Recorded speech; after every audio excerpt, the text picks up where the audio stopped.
주전 1200년경에 이 사대라고 하는 도시가 세워집니다. 리디아 왕국의 수도였고 이후에 페르시아에 의해서 함락된 이후에 소아시아 지역의 도시로서 수도로서 이렇게 그 명맥을 유지해 갑니다. 사대라고 하는 이 도시는 특이한 점이 해발 250m나 되는 절벽 위에 자리를 잡고 있어요. 그러니까 천연 요새라고 할 수 있죠.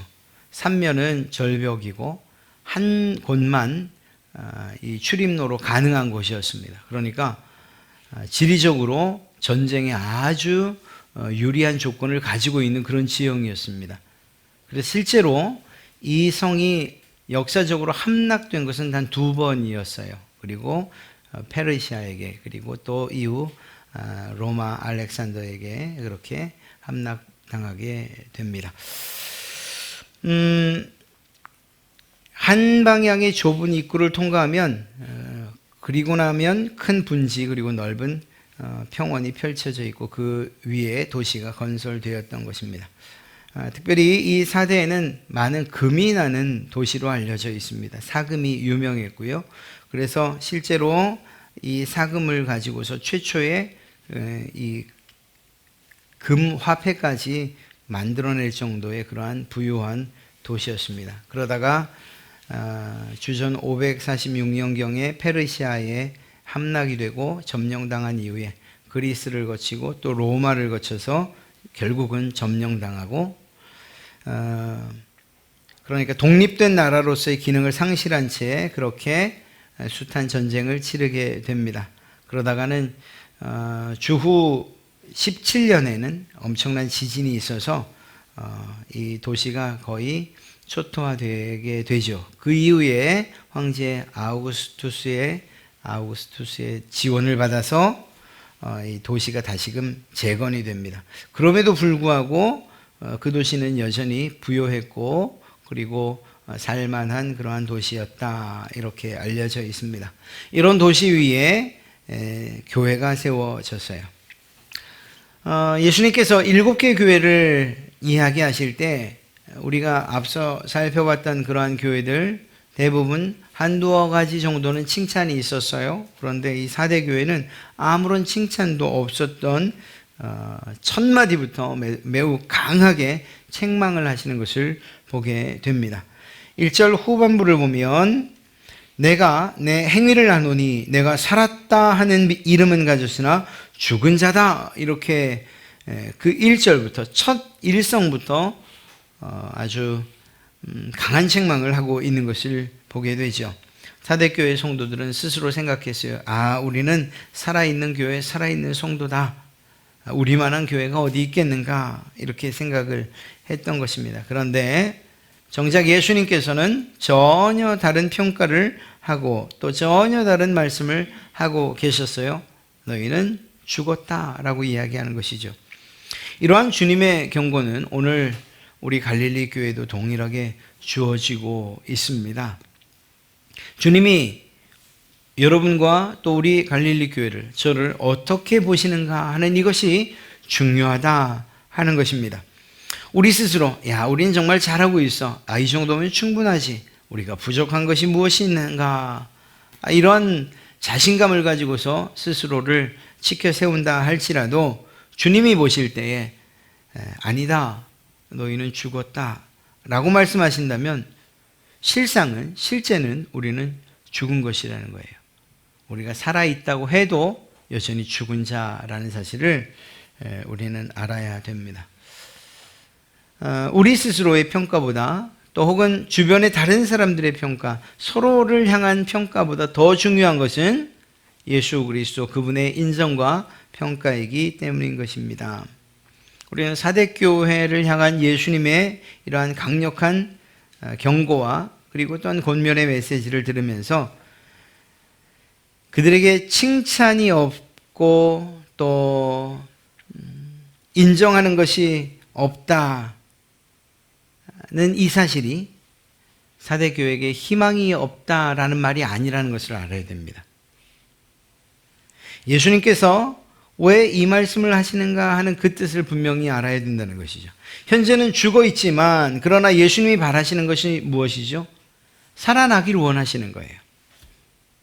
예수님께서 그렇게 살아나기를, 그래서 충성된 일꾼으로 사대교회 성도들, 그 교회가 사용되기를 바라고 계신다는 사실을, 그것이 예수님의 본심이라는 것을 알아야 되는 것입니다. 그래서 이렇게 아주 정말 칭찬 한마디 없이 책망만 들은 교회이지만 그러나 여전히 이 사대교회에도 소망이 있는 것이라 이렇게 말할 수 있습니다.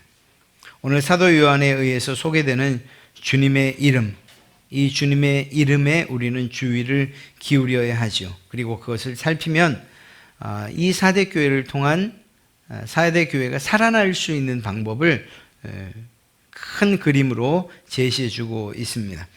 주님의 이름을 무엇이라고 이야기하고 있습니까? 7영과 7별을 가지시니라고 사도 요한은 소개하고 있습니다.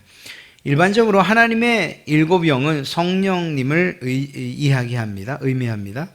7별이라는 것은 7교회와 그리고 교회 지도자들을 이야기합니다. 즉 다시 말해서 사대 교회에 필요한 것이 무엇이냐? 교회의 사자들, 교회의 지도자들, 그들이 성령님의 인도하심을 받아 영적으로 살아나는 것으로부터 시작된다는 것입니다. 그리고 그러한 깨어있는 지도자를 통해서 올바른 말씀이 선포되어지고 그리고 그 복음의 능력으로 말미암아 교회와 성도들이 살아나게 된다는 것이지요. 오늘 이 시간 사대교회를 향한 주님의 말씀을 통해서 우리 자신과 또 우리 교회를 비춰보며 주님께서 주시는 교훈 받기를 원합니다. 사대교회를 향해서 예수님은 왜 죽은 교회다, 이렇게 죽었다 이렇게 말씀하셨을까요? 그것은 이름만 살아있었기 때문입니다. 명맥만 유지했기 때문입니다. 오늘날도 마찬가지죠. 수많은 성도들이 있다고 합니다.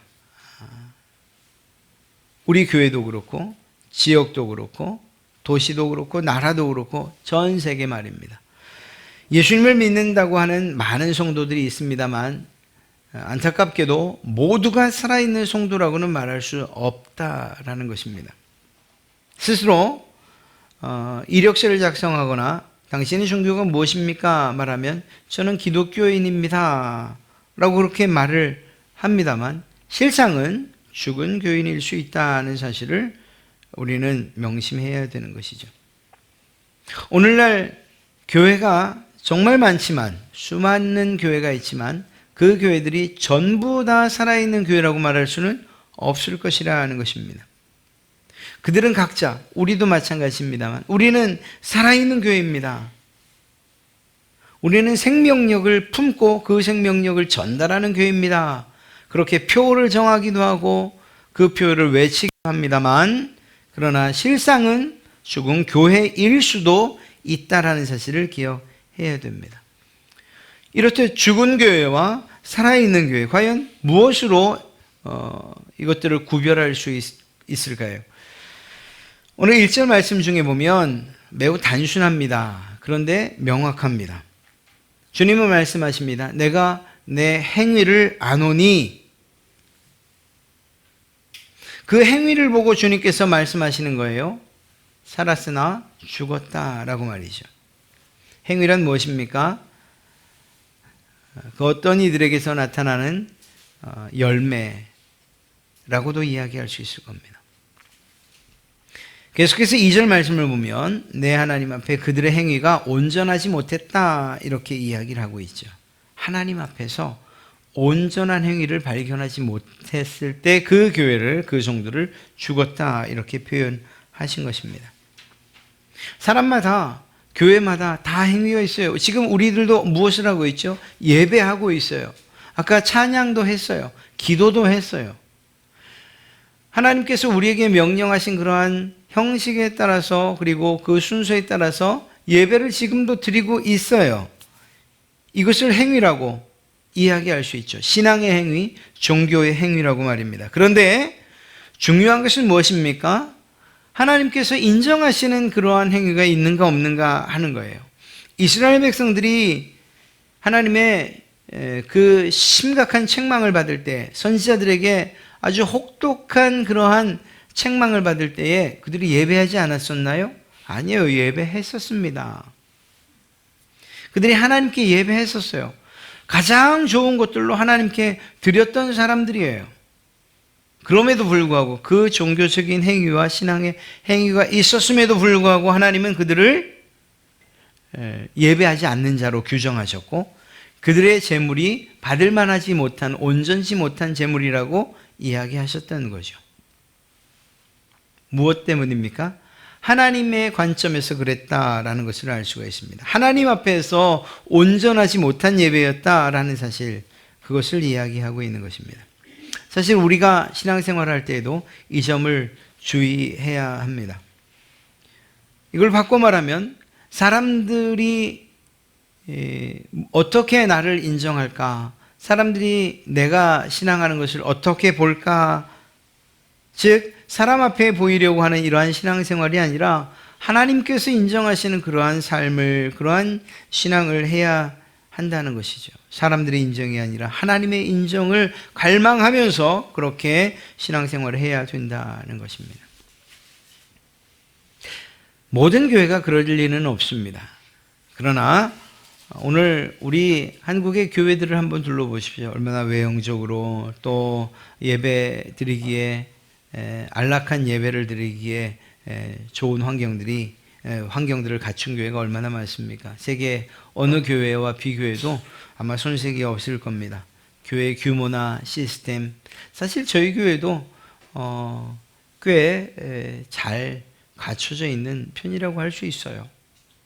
일단 이러한 재정적인 부담 없이 편안하게 예배 드릴 수 있는 공간이 있으니까 말이에요. 이렇듯이 모든 것들이 다 잘 갖춰져 있고, 또 온전한 예배를 드리는 것 같고, 또 하나님께 드리는 기도와 찬송이 넘쳐나는 것 같고, 바른 교육들이 시행되어져 있는 것 같고, 성도들도 하나님의 말씀대로 순종해서 풍성한 복들을 받고, 또 받은 만큼 또 하나님께 감사함으로 드리고, 많은 일들을 하고 봉사를 하고 수고를 하고 헌신을 하고 하는 이런 일들, 선교를 하고 또 지역을 섬기는 구제하는 일들을 하고, 이런 모습들을 보면서 우리 스스로 야, 우리는 살아있구나 이렇게 말할 수 있어요.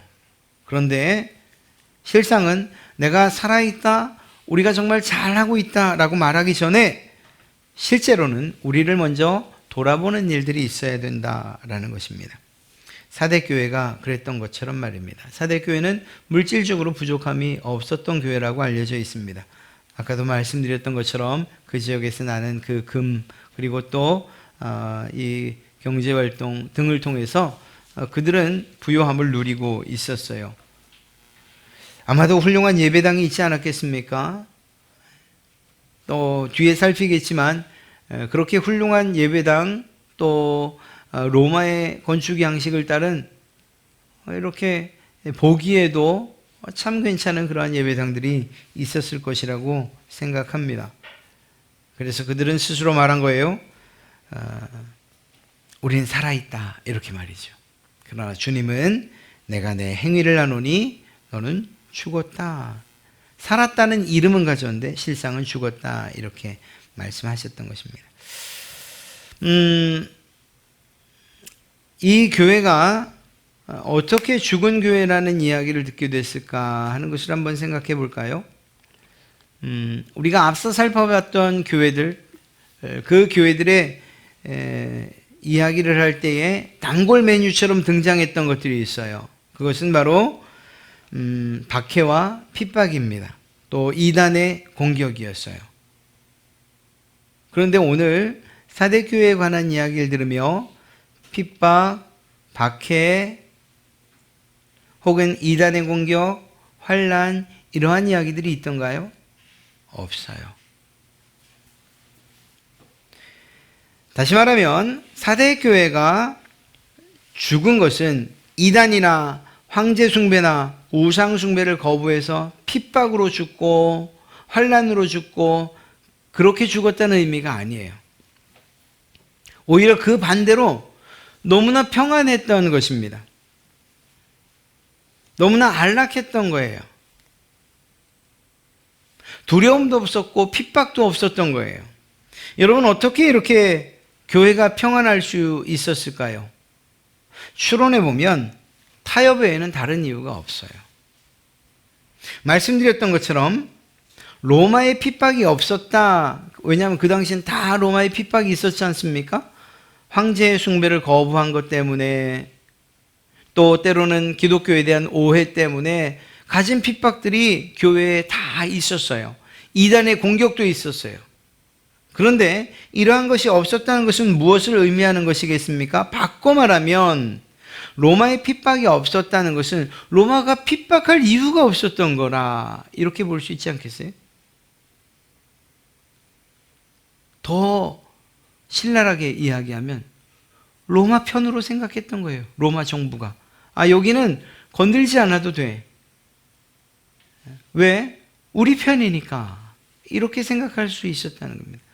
그런 만큼, 그럴 정도로 그들의 신앙 모습이 하나님 보시기에는 오히려 거북스럽고 인정할 수 없었던 모습이었다. 이렇게 이야기할 수 있는 것입니다. 알아서 황제의 숭배도 했을 겁니다. 알아서 로마 정부의 방침을 따랐을 것입니다. 이단에 대해서도 어쩌면 타협했는지 모르겠어요. 자기 편이라고 생각하는데 거기에 무슨 박해와 핍박이 있겠습니까? 그렇게 적당히 타협을 하니 영육 간에 평안했고, 그리고 결국은 이름만 살아있는 교회가 되어버린 것 아니겠습니까? 예수님께서 당시 종교 지도자들, 예수님 당시의 종교 지도자를 향해서 회칠한 무덤이다, 이렇게 이야기를 했어요. 이게 무슨 말입니까? 겉은 번지르르하니 괜찮다, 살아있는 것 같다. 그러나 그 속은 이미 죽었고 썩은 내가 진동한다라는 그런 의미였던 것이죠. 그들의 형식적인 신앙과 종교 생활을 아주 강하게 비판하셨던 거예요. 그 주님께서 동일한 말씀으로 사대 교회를 향해서도 말씀하고 계신 거예요. 겉은 번지르르하다. 너희가 예배하는 것 같다. 종교 생활도 잘하고 있는 것 같다. 신앙 생활도 잘하고 있는 것 같다.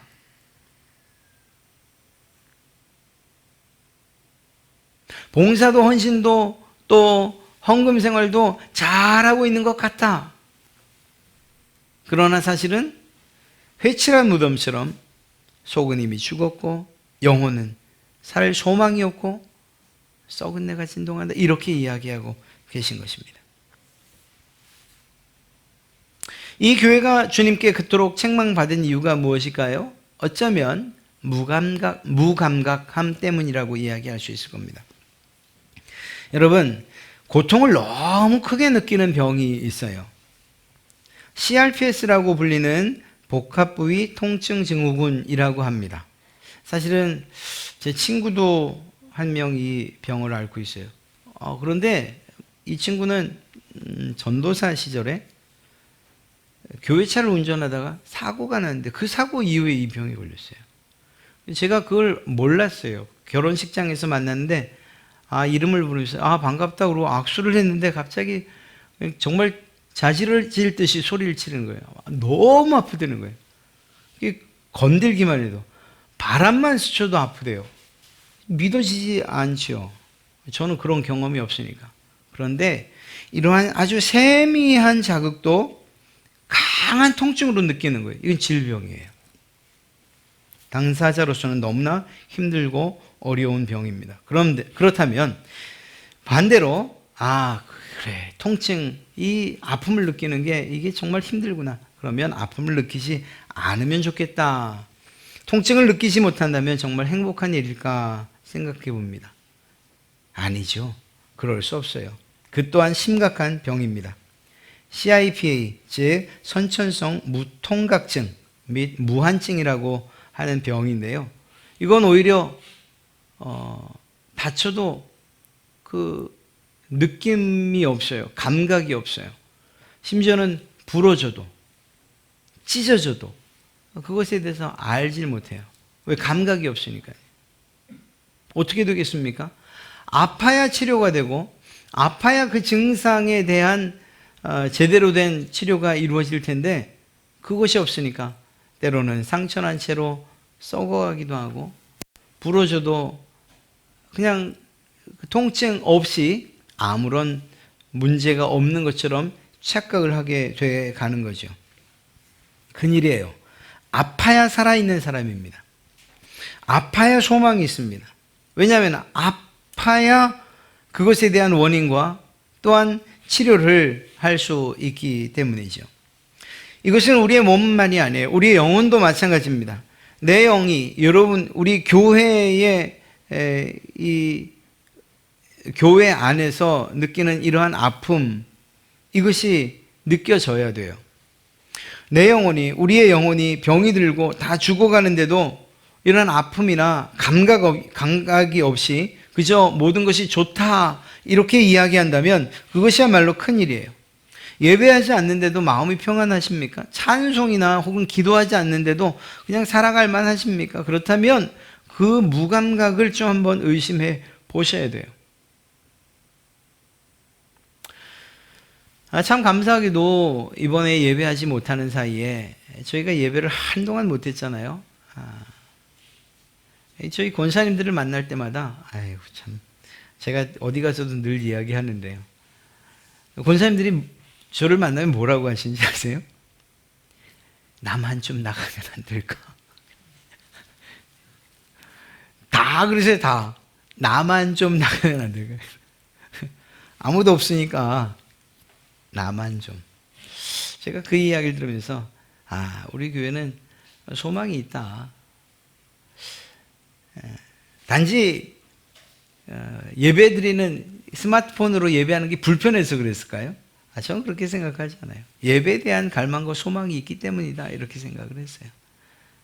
사실 권사님들만 그랬겠습니까? 아니에요. 우리 유초등부 아이들 예배 드릴 때 보니까 아니요. 사실은 많이 걱정했어요. 이게 한동안 예배하지 않다가 나오라고 하면 부모님들이 보낼까? 우리 아이들이 나온다고 할까? 그런데 제 우려는 기우였어요. 나올 아이들 다 함께 나와서 비록 크게 찬송하지 못하고 그냥 땀을 흘리면서 율동하지 못해도 또 예배하더라고요. 이러한 모습을 보면서 살아있는 것 그것은 아픔을 아픔으로 느낄 때 그리고 그 아픔을 느껴 하나님 앞에 나와야 된다는 이러한 사실을 자각할 때에 그때 비로소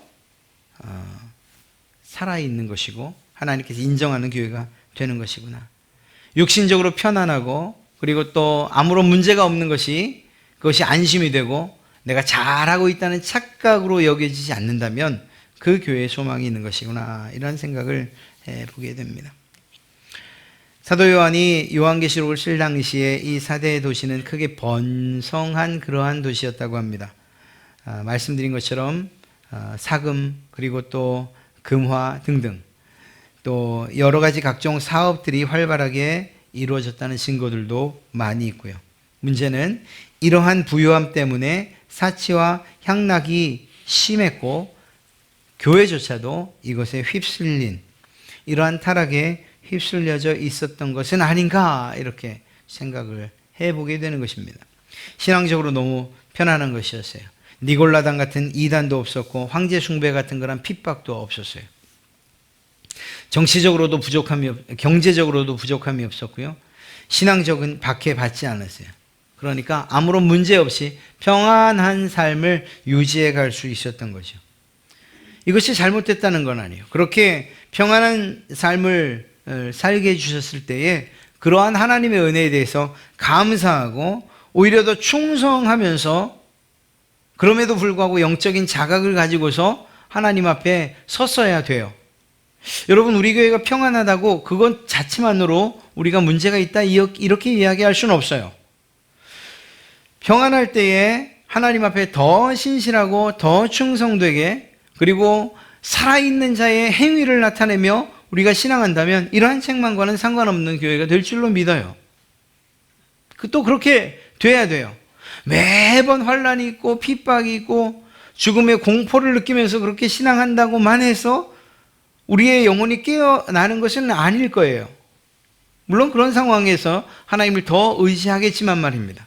그러니까 설령 우리 교회가 정말 사대교회 이상으로 평안함이 있다라고 해서 그것이 심각한 질병이다라고만 볼 것이 아니라 그런 일이 있다면, 또 그런 상황이라면 오히려 그 상황 가운데에서 우리를 좀 더 심각하게 그리고 냉철하게 돌아보면서 이러한 상황 가운데 내가 너무 물들어서 나태해지질 않은가, 내 신앙이 점점 나태해지지 않는가, 내가 예배나 기도나 신앙생활을 더 소홀히 하고 있지 않은가, 이렇게 돌아보면서 그렇지 않으면 되는 것이고, 더 나아가서 하나님 앞에 고난당할 때만큼의 그러한 헌신을 각오하고 또 우리가 할 수 있는 형편의 최선을 다하며 충성 다하는 이러한 일들이 있다면 주께서 내가 내 행위를 안다, 넌 살았다, 이렇게 하나님의 칭찬을 받게 될 줄로 믿습니다.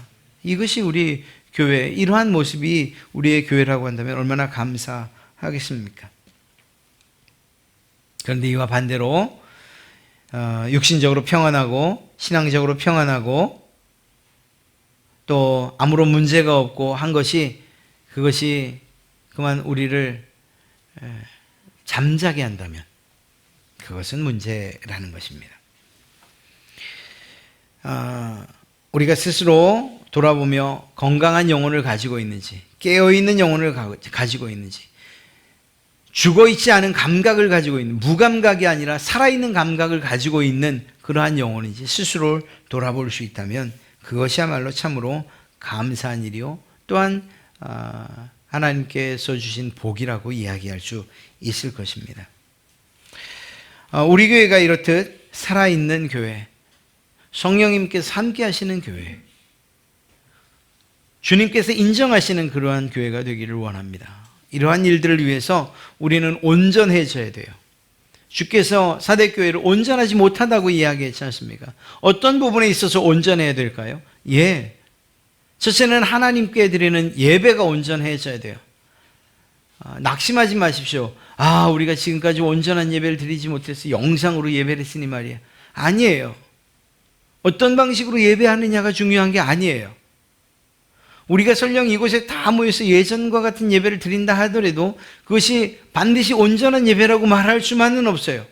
예배를 드리고 있음에도 불구하고 우리의 마음이 나뉘어져서 한편은 이 편에, 한편은 또 다른 편에 있다면 이것이야말로 온전한 예배라고 말할 수 없는 거예요.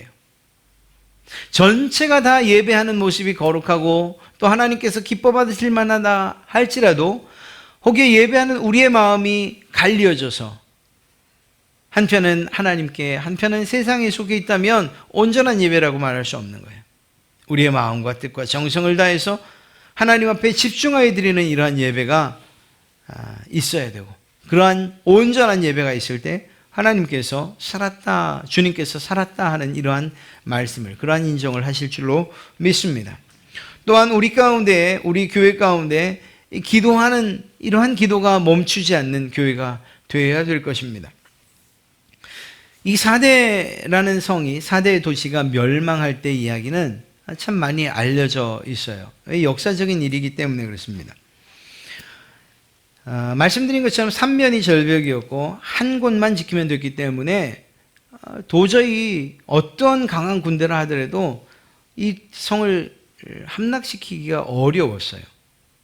페르시아도 마찬가지였어요. 고레스 왕이 얼마나 막강합니까? 페르시아의 그 전투력이. 그럼에도 불구하고 그 성을 정복하지 못했어요. 함락하려고 출정을 했는데 그렇게 십수일의 시간이 지납니다. 그런데 그때 성벽 위에서, 절벽 위에서 지키던 병사 하나가 꾸벅꾸벅 졸다가 꾸벅했는데 투구가 떨어진 거예요. 절벽 아래로 말이에요. 그렇게 해서 그냥 끝났으면 괜찮은데 주위를 둘러보던 사병이 그 절벽에서부터 내려오네요. 내려오는 길이 있다는 얘기 아니겠습니까? 그들만 알고 있는 길이 있었던 거예요. 그리고 결국은 그 길로 페르시아 군이 올라가고 그리고 성문을 열어서 함락하게 됩니다. 이 일이 두 번이나 있게 돼요. 이런 상황이. 기도는 우리의 영혼을 깨우는 데 있어서 가장 중요한 한 가지 요소이기도 합니다. 우리의 영혼의 양식이라고도 말하고요. 주님께서 말씀하시죠. 우리가 일깨어 있지 않으면 도둑같이 오시는 그러한 주님의 임재하심, 그리고 다시 오시는 이러한 일들을 알지 못한다는 것입니다. 우리가 설령 영혼의 잠을 자고 있다면 그 잠에서 깨어나야 하고, 그 잠을 깨우는 것이 무엇이냐? 바로 기도라고 이야기할 수 있는 것입니다. 말씀드렸던 것처럼 사대교회 성도들은 아무런 핍박도 없었고, 먹고 살기 위한 고통도 없었고, 또 불편함도 없었어요. 그래서 형식적으로는 오고 모든 예배를 드리는데 부족함이 없었어요. 그러나 그들은 그들의 평안함 때문에 하나님께 기도하는 것을 멈추고 그리고 잊어버렸어요. 참으로 감사한 것은 어렵고 힘들 때 그것이 왜 감사한 일이 됩니까? 여러분들의 신앙생활 가운데에 힘들고 어려웠던 때를 추억해 보십시오. 그때가 왜 감사한 때이고 그때가 왜 하나님의 은혜를 더욱 크게 경험한 때였습니까? 어렵고 힘든 만큼 하나님 앞에 나와 기도하지 않으셨어요? 그 때문이에요. 우리의 영혼이 잠잘 틈 없이 우리의 기도가 우리의 잠자는 영혼을 깨우는 거죠. 계속해서 말입니다. 살아있는 교회, 그 교회는 온전한 예배, 온전한 기도, 하나님께서 기뻐 여기시는 찬양 등 우리가 드리는 모든 신앙생활에 온전함이 있을 때 비로소 살아있다는 그러한 칭찬을, 인정을 주님께로부터 듣게 될 줄로 믿습니다. 사랑하는 성도 여러분, 세상과 타협하지 않았던 사람, 세상의 안락함으로 인한 죽음의 자리에서 박차고 일어섰던 성도들, 거룩과 성결의 삶을 살았던 성도들이 사대 교회도 있었다는 것을 아십니까? 예수님의 책망이 그렇게 신랄하게, 아주 창피해서 얼굴을 들지 못할 정도로 이렇게 주어지던 그때에, 말씀드렸잖아요. 이 책은 어떤 형식이라고요? 편지인데 회람이라 그랬어요. 사대 교회도 이 글이 읽혔을 거예요. 이 글이, 자기 교회에 대한 상황들이 이렇게 낱낱이 예수님의 말씀을 통해서, 메시지를 통해서 고발되어질 때에 사대교회 성도들, 그 교회 지도자들이 얼마나 창피했겠어요. 쥐구멍이라도 있으면 들어가고 싶었을 때예요. 그러한 마음이었을 거예요.